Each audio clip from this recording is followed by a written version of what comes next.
10 erros mais comuns em automação residencial. Bem-vindos à Automação para Todos. Aqui você aprende sobre automação residencial e como ter uma empresa de sucesso. Eu sou Léo Dumont e hoje eu vou te ensinar sobre esses problemas que a gente vê aí bastante em obra.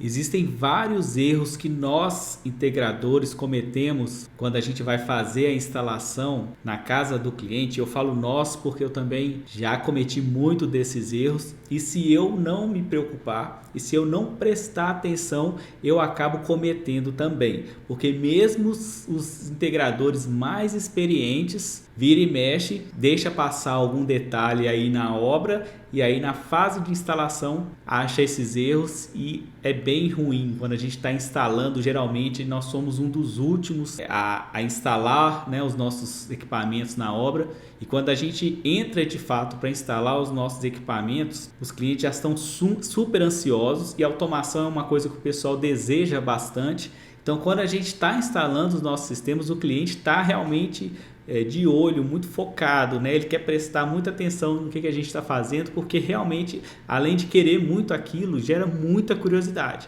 Então o cliente fica de olho no que a gente está fazendo.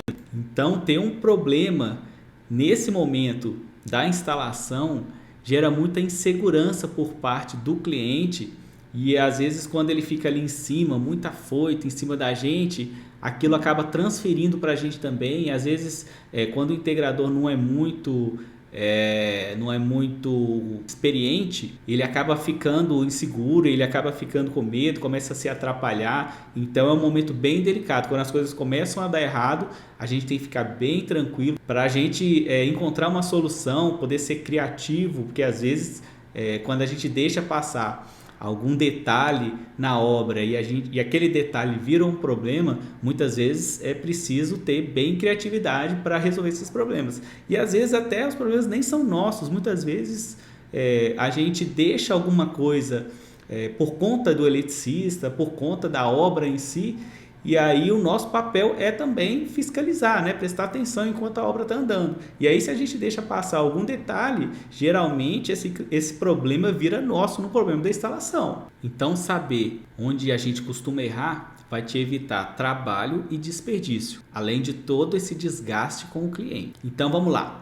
Erro número 1, não entender a demanda do cliente. É muito importante quando a gente está começando a fazer uma proposta, a gente entender exatamente o que o cliente precisa. E o que ele precisa não necessariamente é o que a gente quer vender. E não necessariamente é o que ele quer na casa dele. Então veja que existe um ponto de equilíbrio, né? Entre o que a gente quer vender, o que o cliente quer na casa dele e o que o cliente precisa. A gente precisa ser bem crítico e bem pé no chão para poder trazer o cliente para a realidade.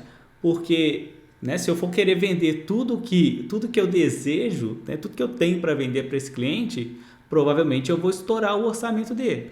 E se eu também escutar demais o que o cliente quer, deixar ele voar, deixar ele sonhar, também da mesma forma a gente vai estourar o orçamento do cliente.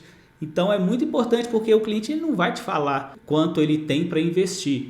Ele vai esperar você colocar a proposta dele e se a sua proposta for muito além da expectativa dele ou da realidade financeira dele, muitas vezes ele não vai te dar nem abertura para você poder equalizar ali, né, entre a realidade e a expectativa. Então é muito importante você saber exatamente o que o cliente precisa e mostrar para ele que ele precisa só daquilo, que o resto a gente pode fazer em expansões depois, que a gente pode adequar isso depois, pode deixar em projeto.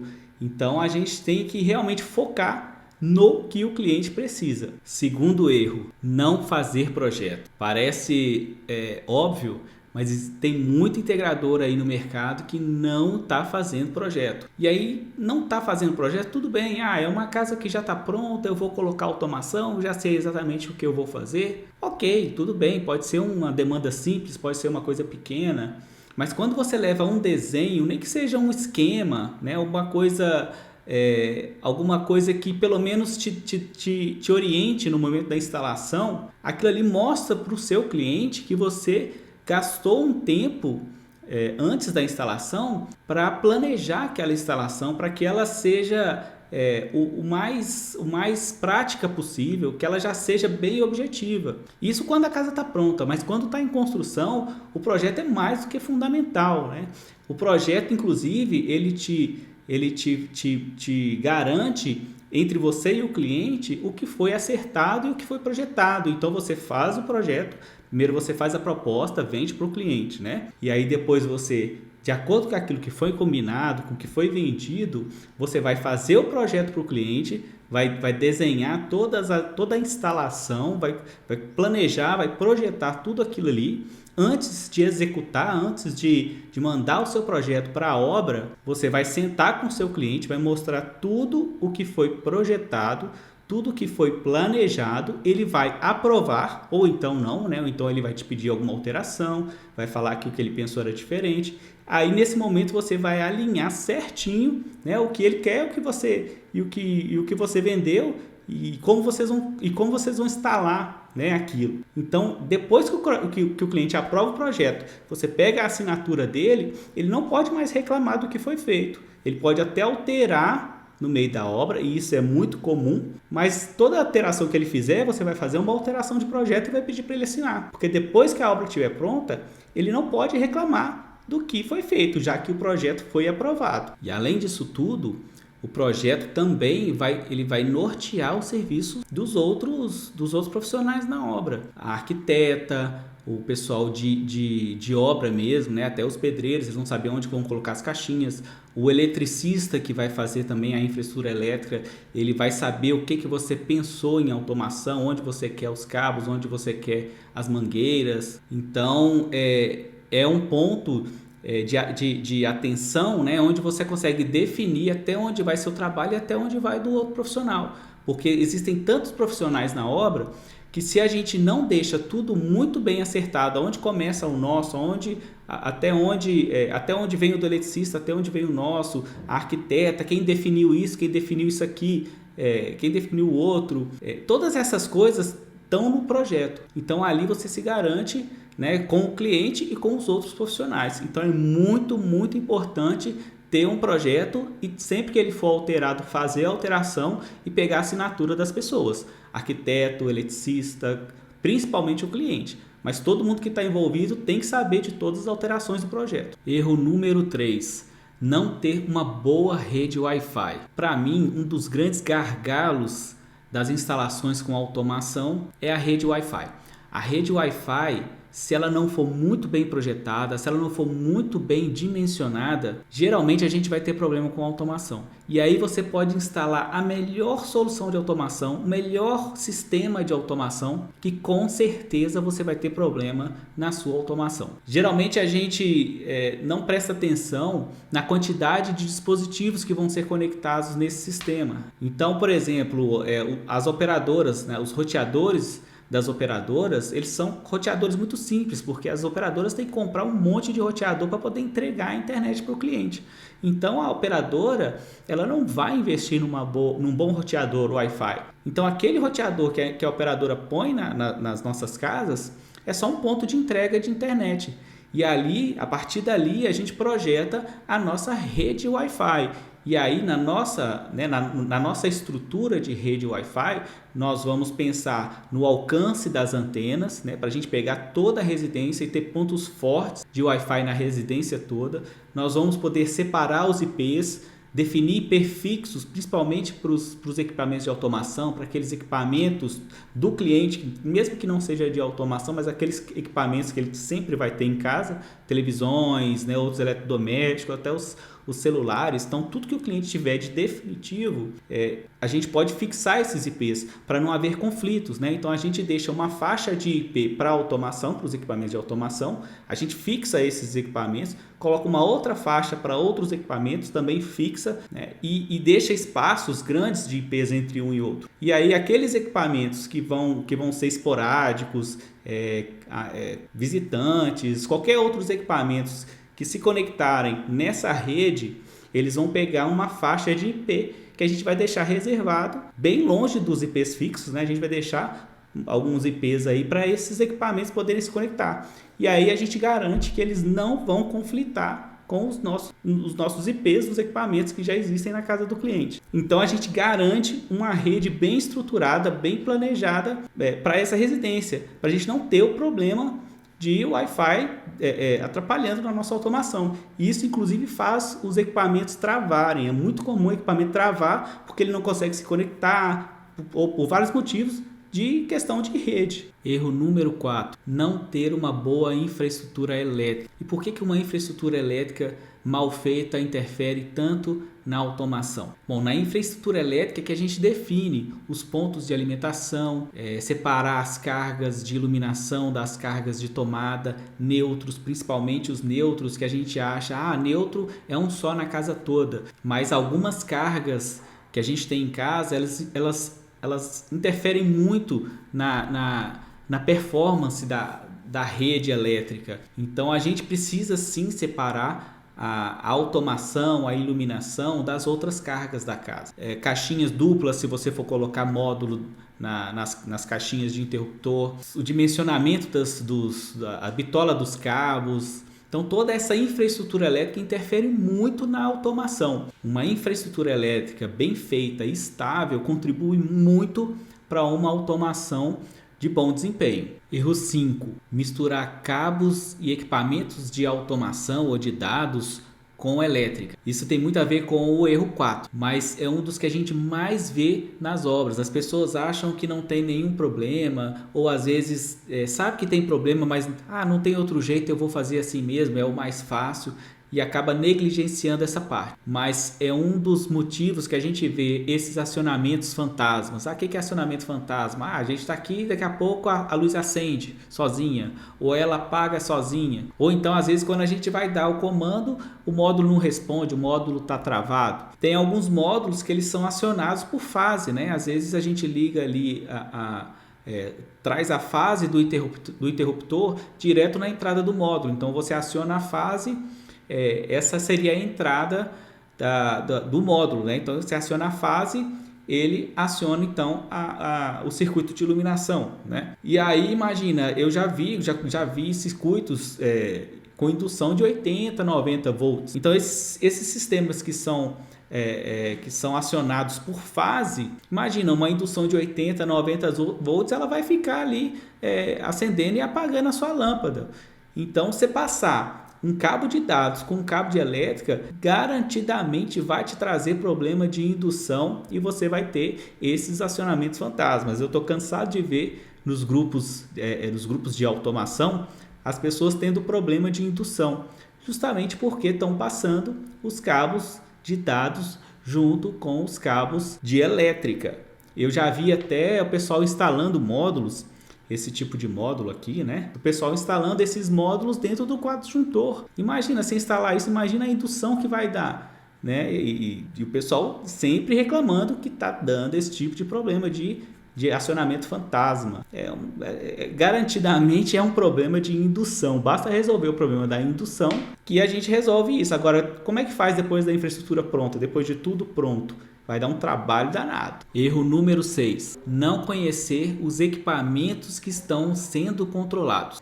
Por exemplo, eu vou controlar então pela automação a bomba da cascata de uma piscina. E aí eu olho lá o meu módulo, eu pego o meu módulo aqui, são 10 amperes. E aí eu olho lá na corrente de operação da bomba, fala que a corrente de operação da bomba são 6 amperes. Então tá, a corrente de operação são 6 amperes, a corrente que meu módulo aguenta são 10 amperes, então eu vou ligar direto no meu módulo. E aí você instala lá, né? E aí vai testar, vai ligar, o módulo queima. Mas não faz sentido. E aí você liga direto na fase, tá lá realmente 6 amperes, um pouquinho para cima, um pouquinho para baixo. Porém, você não percebeu a corrente de partida desse equipamento. Muitas vezes a corrente de partida é 3 a 5 vezes a corrente nominal do equipamento, né? Uma bomba desse tipo. Então, a hora que você liga ali de 6, ela vai para às vezes 30 amperes. E aí aquele tempinho que ela fica em 30 amperes, ela cola o seu módulo, o seu contato do seu relé da automação.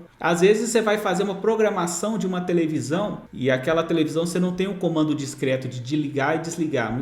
Alguns modelos a gente só consegue o toggle, né? ou inverter. E aí às vezes fica um pouco difícil, né, a gente fazer aquele controle, a gente garante que a televisão ligou. E algumas televisões, elas simplesmente elas ligam com o comando input. Então às vezes, em vez de você dar lá liga, mas se ela já estiver ligada, ela vai acabar desligando, né? Mas se você der diretamente o comando HDMI 1, por exemplo, do input, ela já liga. Então é uma das formas até mais criativas de você programar suas cenas, as suas rotinas. Então conhecer os equipamentos que nós vamos controlar é muito importante para que o sistema de automação também funcione bem e que a gente não tenha problema até de garantia com esses equipamentos. O erro número 7 é não conhecer bem o sistema de automação que você trabalha. Tem muita gente que fica testando várias marcas, que eu tenho esse sistema de entrada, eu tenho esse aqui para projetos mais complexos. Eu sugiro você ter um sistema só de automação para trabalhar e focar nele e sempre oferecer esses sistemas para os seus clientes. Esquece esse negócio de sistema de entrada, esquece esse negócio de sistema complexo. Tenha um sistema de automação que vai te possibilitar atender a maioria do público aí que você conversa, né? Por exemplo, eu quero vender para clientes de nível mais alto. Eu quero vender de nível mais baixo. É muito difícil você conseguir vender para todo mundo, mas eu sugiro que você escolha aí um fornecedor que vai conseguir pelo menos pegar aí entre um e outro aí um grande número de clientes, né? E aí você escolhendo o seu sistema, você vai tenta entender a fundo todos os recursos, todas as funcionalidades, todas as particularidades desse sistema, para você poder oferecer para o seu cliente a melhor solução e extrair também desse sistema o melhor que você pode para o seu cliente. Então é muito importante você conhecer muito bem o seu sistema de automação e para de ficar trocando de um para outro, de uma hora oferecer outro, porque você vai acabar não conhecendo bem nenhum dos dois. Então foca num sistema só e entenda tudo sobre esse sistema que você vai trabalhar. Erro número 8, descartar os comandos manuais. Tem muita gente iludido com automação e fala, eu não, né, já que eu tenho automação, já que eu vou dar comandos para Alexa, já que eu vou ter os comandos pelo celular, eu não preciso mais dos interruptores na parede. Fica até mais bonita a minha casa, mais clean, sem aqueles interruptores aparecendo na parede. Eu vou pegar então todos os meus equipamentos que estão no rack, eu vou esconder eles numa sala técnica, que eu não quero mais usar os controles físicos, aqueles controles manuais. Isso é um erro horrível, porque eu sempre falo, o sistema de automação ele não deve falhar, mas ele pode falhar, pode ser que ele falhe. E aí quando o sistema de automação falhar, são esses controles manuais que vão te salvar. São esses controles manuais que vão te dar um tempo aí até você poder ir lá atender esse cliente, porque nem sempre você vai atender ele aí de imediato. Então esse cliente ele vai ter os controles manuais para continuar usando, enquanto você vai lá e dá a assistência que ele precisa. Então imagina aí se ele tem um problema de rede, alguma coisa assim, e ele não consegue acender e apagar as luzes porque a rede dele deu problema e ele não consegue. Ele só vai conseguir se ele tiver um pulsador ou interruptor na parede. Então é muito importante a gente manter esses controles físicos, inclusive para aquelas pessoas que estão indo para a casa dos seus clientes, né, um visitante, alguma coisa assim, eles podem não estar familiarizados com a automação, pode não ser intuitivo para eles um sistema de automação, e aí eles vão lá procurar um interruptor na parede, vão procurar o controle da televisão. Então se seu cliente viaja, deixa os filhos com a sogra vai lá passar uns dias com os filhos, né, para olhar os filhos, os netos, então a sogra vai lá tentar acender a luz na parede, ela vai tentar ligar a televisão pelo controle remoto. Então a gente precisa manter esses controles manuais nas casas automatizadas, elas te salvam e elas também dão a oportunidade das pessoas que não conhecem a automação poderem usar a casa, né, mesmo que da forma manual. Erro número 9, não preparar a casa do cliente para futuras expansões ou novas tecnologias. É muito difícil a gente prever novas tecnologias, é quase impossível. mas a gente consegue deixar alguma coisa preparada para o cliente fazer uma expansão, algumas tubulações vazias, algumas caixas de passagem em locais estratégicos. Então a gente consegue aí deixar alguma flexibilidade aí na infraestrutura do cliente para ele um dia poder passar algum cabo a mais, poder fazer uma instalação a mais. Então é muito importante na fase de projeto a gente ter essa mente aberta aí para deixar uma flexibilidade para o cliente. E o último erro, o erro número 10, é deixar o sistema do cliente ligado antes da conclusão da obra. Então você foi lá no finalzinho da obra, você foi lá, instalou o sistema de automação, testou tudo, fez o comissionamento, testou ligação por ligação, testou sinal, deixou tudo certinho, fez as cenas, mostrou para o cliente, mas a obra não acabou. Ainda tem gente trabalhando naquela obra. E aí você deixa o sistema ligado e vai embora. Esse é um grande problema, porque muitas vezes outros profissionais às vezes vão puxar uma emenda, às vezes vão tentar fazer uma ligação na hora de de terminar o trabalho, o cara está precisando, o cara faz uma gambiarra. Eu já tive casos, eu já cometi muito esse erro, eu já tive caso que eu deixei o sistema do cliente ligado e aí o eletricista foi lá, precisou passar um cabo a mais, aí ele foi procurar uma fase, abriu lá a caixinha no gesso, viu o cabo passando e aí a forma brilhante que o eletricista achou para poder descobrir qual disjuntor estava ligado naquele cabo foi fechar um curto. Aí na cabeça brilhante desse eletricista, né, ele ia fechar ali, fazer um curto e aí o disjuntor ia desarmar e ele ia saber qual é o circuito que ele estava ligado. Funcionou para ele, funcionou muito bem. Ele achou o circuito que aquele circuito estava ligado, porém ele queimou a entrada do relé da automação, o contato que colou e aí foi um grande problema a gente mostrar para o cliente que a culpa não foi nossa, né? Que o problema não era nosso e que ele teria que comprar mais um relé ali para poder ligar aquele circuito de automação que já estava pronto, que já tinha sido entregue para o cliente, né? Então esse é realmente um grande problema. Então o melhor é você ligou o sistema, mostrou para o cliente, deixa desligado, mostra para o cliente, porque às vezes ele vai querer ir lá de noite, eu quero mostrar para minha família, quero ligar a automação e tal. Então você mostra para ele, esse disjuntor aqui liga a automação, quando você precisar você vem cá e liga, mas deixa sempre desligado e se for possível, deixa até um avisozinho lá no disjuntor, nunca ligar, é da automação, não ligue esse disjuntor, que aí tudo que o pessoal fizer de gambiarra, de qualquer coisa, não vai passar para o seu sistema de automação enquanto estiver em obra. Acabou a obra, vai lá e liga o disjuntor e deixa tudo funcionando. Então é isso, eu espero que você tenha gostado, eu espero que eu tenha te ajudado. Se você tiver um problema aí na sua automação, eu espero que alguma dessas dicas aí possa te ajudar a achar o caminho e eu fico à disposição. Se você gostou desse conteúdo, curte, compartilha, se inscreve. Se você não gostou ou se você ainda quiser contribuir com mais, vamos conversar no comentário, vou ficar super satisfeito da gente poder trocar ideia.